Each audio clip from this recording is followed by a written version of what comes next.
நடுக்கடல்ல கப்பல் போய்க்கிருக்கு. அந்த கப்பல் வந்து திடீர்னு பழுதடைஞ்சு மூழ்கிற கண்டிஷனுக்கு போகுது. பக்கத்துல ஒரு சின்னதா ஒரு போட்டு கிடக்கு. அந்த போட்டுல யாராவது ஒருத்தர் தான் பயணிக்கலாம் அப்படிங்கிற ஒரு சின்ன போட்டு. இந்த கப்பல்ல வந்து ஒரு ஹஸ்பண்ட் ஒய்ஃப் போயிட்டு இருக்காங்க.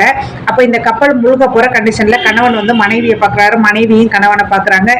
கணவன் வந்து மனைவியை பார்த்துட்டு உடனே அந்த போட்டுல குதிச்சு வந்துடுறாரு கரைக்கு. மனைவி அப்படியே அணுங்கிடுறாங்க.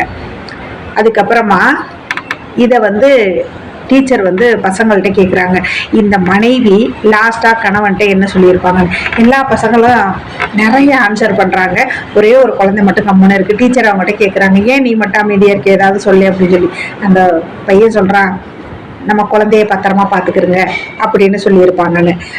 உடனே வந்து கரெக்ட் ஆன்சர், உனக்கு எப்படி தெரியும் அப்படின்னு கேட்குறாங்க. ஏன்னா எங்கள் அம்மாவும் இறக்கும்போது எங்கள் அப்பா கிட்ட இந்த வார்த்தையை தான் சொன்னாங்க அப்படின்னு. ஸ்கூலே வந்து ஒரு 5 நிமிஷம் அமைதியாக இருந்துச்சு. ஆனால் கண்டிப்பாக அதை தான் சொல்லியிருப்பாங்க. இந்த கணவர் வந்து வந்துடுறாரு. பல வருடங்களுக்கு அப்புறம் அவரோட பொண்ணு வந்து அவரோட டைரியை எடுத்து பார்க்குது. அப்போ தான் அந்த பொண்ணுக்கு தெரியுது, அம்மாவுக்கு உயிர்கொல்லி நோய் இருந்திருக்கு. எப்படி இருந்தாலும் அவங்க இறந்துருவாங்க. அதனால் இவர் வந்து வெளியில் வந்திருக்காரு. அப்போ இவர் வந்து அந்த கவிதை ஒன்று எழுதியிருக்காரு.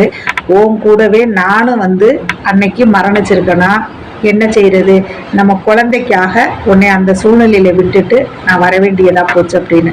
அந்த பொண்ணு படிச்சு பார்த்துட்டு கண்ணீர் விடுறான். நாம யாரையுமே வந்து பார்த்த உடனேயுமே முடிவு பண்ணக்கூடாது. யாராவது ஒருத்தவங்க சொல்றதை கேட்டும் முடிவு பண்ணக்கூடாது. ஆழ்ந்து யோசனை பண்ணி எது உண்மை எது பொய் இதெல்லாம் தெரிஞ்சதுக்கு அப்புறமா தான் நாம ஒரு முடிவுக்கு வரணும்.